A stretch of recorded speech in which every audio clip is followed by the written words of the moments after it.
The 2022 World Cup will be taking place in the football juggernaut that is Qatar, a nation that might not have had much in the way of stadiums a few years back, but it does have money to burn. So every stadium that will be used at the tournament bar one has been built specifically for this World Cup. With that being said, here are the FIFA World Cup 2022 stadiums. Al Janoub Stadium. The interesting thing about the venues at this tournament is that they are all inspired by something to do with Qatar or the Middle East in general. Some of the inspirations are very obvious and some more subtle. The inspiration behind this stadium is a ship of some sort. And yeah, there are some nods to that here and there, including the ocean-like pattern on the seating and the fabric retractable roof, which doesn't look all too different to the sails of a boat. The roof is obviously not made for the rain, but to keep the players and spectators out of the sun's heat. Speaking of the heat, this and all the other stadiums will be cooled using solar power. Even the fully outdoor stadiums are air conditioned, which is great. The woman that designed this stadium, Zaha Hadid, has sadly passed away. She was a bit of a legend in the world of architecture, and she's done a great job with this one. Khalifa International Stadium was the sole pre-existing stadium I referred to in the intro. It served as the country's showpiece national stadium and actually opened in its original form way back in the 70s. The stadium and the country have come a long way since then. I mean, they used to lock up people for being gay.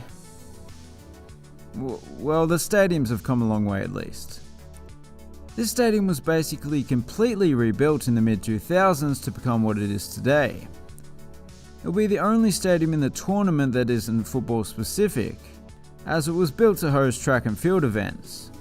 So the spectators aren't as close as they should be, but it's not the end of the world, it's still a pretty good stadium. Ahmed bin Ali Stadium. This one might look like a more conventional stadium from a distance, but if you look a bit closer, the exterior is covered with a decorative metal screen, which is reminiscent of the patterns used in local architecture, just on a much larger scale. There's also more LED coverage on the exterior than at Times Square. Probably. Don't bother fact-checking that. As for the interior, well, it's nothing too far out of the ordinary, but it does feature some rather nice artwork, if you want to call it that. I believe that's a depiction of Rod Stewart there on the seats. Interesting choice, I guess he's popular in Qatar?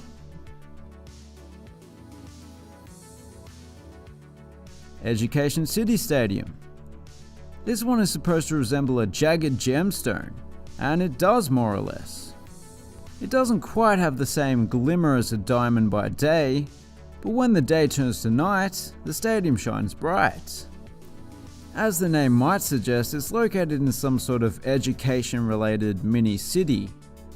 I think there are actually 8 universities here, or will be soon, so that's good, because education makes the world go round.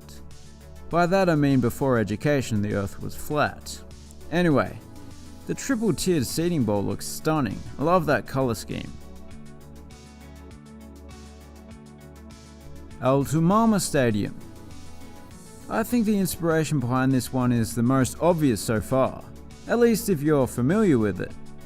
It's one of those Muslim skull caps, the name of which I can't remember off the top of my head, because I'm not wearing one on the top of my head. Yeah, the resemblance is undeniable, it's spot on really. I'm not entirely sure why you'd want a stadium to look like a hat, but it does. Like many of the stadiums at this year's World Cup, the capacity will be greatly reduced after the tournament. Qatar has less than 3 million people. They simply don't need more than one big stadium. Gafia, that's the name of the hat. I just remembered. Stadium 974. I have heard people say that this stadium's named after the number of construction workers that died building it, but relax, it's not quite that grim. It's simply the number of shipping containers used in the construction of the stadium, which is a fitting building material given its seaside location and the fact that the stadium is actually temporary. Those containers will be shipped off to developing countries and reused. To be honest, that seems a little ambitious. I'm not sure how you could possibly ship such large metal objects. Come on guys, it's not happening. Anyway, despite its transient nature, it doesn't leave a lot to be desired. It's a fine stadium in its own right. Al Bayt Stadium. Can you guess what this one's supposed to resemble? It's a traditional Arabic tent. Yes, apparently they like to camp, yet they arrest anyone that sounds a bit camp. Anyway, I think they've done a good job at mimicking the traditional homes of the nomads of Arabia. Like all tents, it has a fully automated retractable roof, and underneath that roof there are even some hotel rooms with a view of the field. Which I guess is technically glamping. No, but the interior does look quite remarkable, especially like the way the decorative pattern on the seating continues its way up to the underside of the roof. And finally, the biggest stadium, the host of the final, a venue that is already iconic because they named it as such, Lusail Iconic Stadium. Despite being the tournament's showpiece stadium, it might be my least favourite. It reminds me a little of Cape Town Stadium, a previous World Cup venue, just with an over-the-top shiny gold exterior. The shape of the roof is also supposed to resemble a saddle. Sure. The interior is the opposite of the outside, a toned-down colour scheme to balance it out a little bit. It might not be my favourite, but it's still an excellent stadium. All of them are. So, who do you think will win football's biggest prize in 2022? My money's on Qatar because they are the best at everything, especially their government. They earned the right to host this World Cup on merit and merit alone. Oh, you're early. Huh. You literally brought the money in a sack with a dollar sign. Wow.